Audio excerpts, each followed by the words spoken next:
150 milyong pisong halaga ng droga ang nasabat mula sa dalawang Chinese national na naaresto sa isang bypass operation sa Quezon City. May live report si Bernadette Reyes. Bernadette.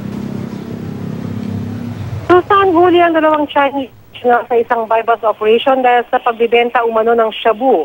Kinilala mga suspect na sina Zheng Qingchuan, 35 years old, at Shang Fan Yao, 28 years old, mga residente ng Ongpin sa Maynila. Nakuha ang shabu na may bigat na 30 kilos na nagkakahalaga ng 150 million pesos.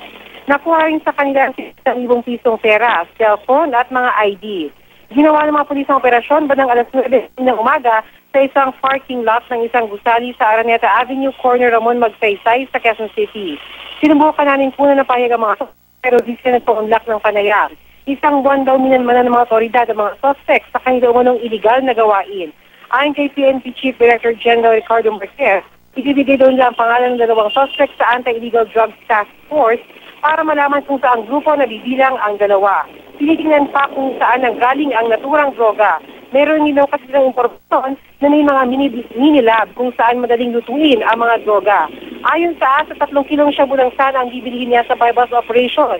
Kaya laking bunot ng pulis na tumambad sa kanila ang 27 kilos pa ng shabu. Matapos magkabayaran ang nakarang ng mga pulis ng sasakyan ng mga suspect, kaya walang kawalan ng mga suspect.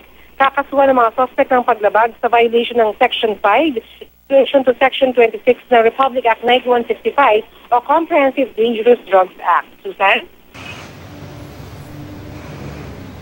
Maraming salamat, Bernadette Reyes.